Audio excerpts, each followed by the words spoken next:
कहानी माँ दुर्गा की कृपा। एक शांत छोटे से भारतीय गांव में, जहां सुबह की सुनहरी धूप मिट्टी के घरों और हरे भरे खेतों पर पड़ रही थी, वहीं एक छोटा सा 6 साल का लड़का आरव अपने मिट्टी के घर के बाहर खड़ा था। हल्की सुबह की धुंध, आसमान में उड़ते पक्षी और ठंडी हवा पूरे वातावरण को बहुत सुंदर बना रहे थे। आरव ने पीला कुर्ता और नीले शॉर्ट्स पहन रखे थे। उसी छोटे से घर के अंदर, खिड़की से आती हल्की धूप के बीच, आरव अपने छोटे से मंदिर के सामने हाथ जोड़कर खड़ा था। मंदिर में माँ गॉडेस दुर्गा की चमकती हुई मूर्ति थी, जिनके चेहरे पर मधुर मुस्कान और चारों ओर दिव्य प्रकाश फैला हुआ था।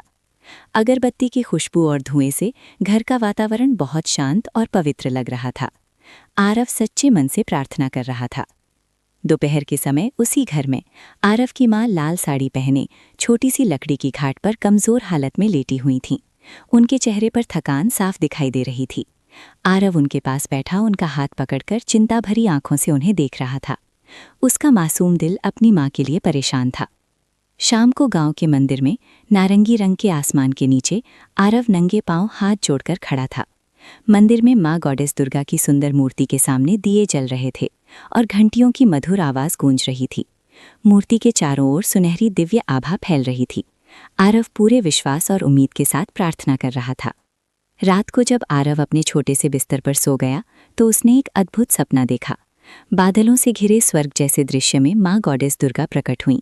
उनके चारों ओर सुनहरी रोशनी और चमकते सितारे थे। उन्होंने प्यार से अपना हाथ आरव के सिर पर रखा और उसे आशीर्वाद दिया। वातावरण बहुत ही दिव्य और भावुक था। अगली सुबह जब सूरज की उजली किरणें घर में आईं, तो एक चमत्कार हो चुका था। आरव की माँ पूरी तरह स्वस्थ होकर मुस्कुराते हुए बैठी थीं। उन्होंने वही लाल साड़ी पहन रखी थी। आरव खुशी से दौड़कर अपनी माँ से लिपट गईं।